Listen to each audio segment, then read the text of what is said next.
அவரை பார்த்து நீரே என் ஆண்டவர், நீரே என் கடவுள் என்றார். யோவான் 20ஆம் அதிகாரம் 28வது வசனம்.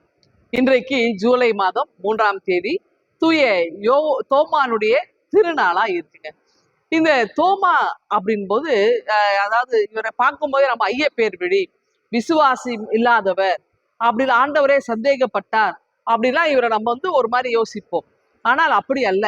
ஆண்டவரிடத்திலே இவருக்கு இருந்த அந்த நெருக்கம் நாம் அறிந்திருக்கிறோம். அதே நேரத்திலே ஆண்டவருடைய அந்த விசுவாசத்தை இன்னும் இவருடைய விசுவாசத்தை உறுதிப்படுத்தும் வண்ணமாய் தன்னுடைய ஐயத்தை தீர்த்து கொள்ளுகின்றார். அப்படி நாம புரிந்து கொள்ள வேண்டிய அவசியமா இருக்கிறது. அப்ப இயேசுவோடு வந்து பயணித்து வந்த தோமா ஒரு முறை அந்த படகு கவிழுகிற நேரத்தில் ஆண்டவரே என்று கூப்பிடும் போது அங்கேயும் அவருக்கு அவங்க ஒரு பெரிய அற்புதத்தின் வழியாக ஆண்டவரை அறிந்து கொண்டார். அது மட்டுமல்ல, இங்கேயும் பார்த்தீங்கன்னா ஆண்டவருடைய மரணத்துக்கு பிறகு உயிர் தெழுந்த பிறகு சீடர்களாம் இருக்கிறாங்க. தோமா அங்கே இல்லை.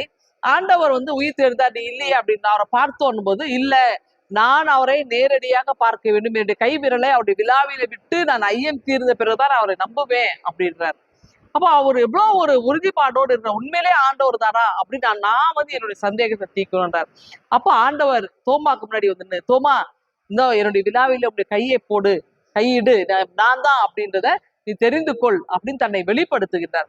அதுக்கப்புறம் பாத்தீங்கன்னா தோமா வந்து ஒரு சிறந்த, அதாவது இயேசுவோடு பயணித்த காலங்களுடைய இயேசுவனுடைய உயிர்த்தெழுதலுக்கு பிறகு வல்லமையாய் திருப்பணி செய்தார். தோமா தான் இந்தியாவிற்கு வந்து சுவிசேஷத்தை அறிவித்தார். தோமா இந்தியாவுக்கு வரவில்லை என்றால் நமக்கு அந்த நற்செய்தி ரொம்ப பிந்திதான் நமக்கு கிடைச்சிருக்கும்.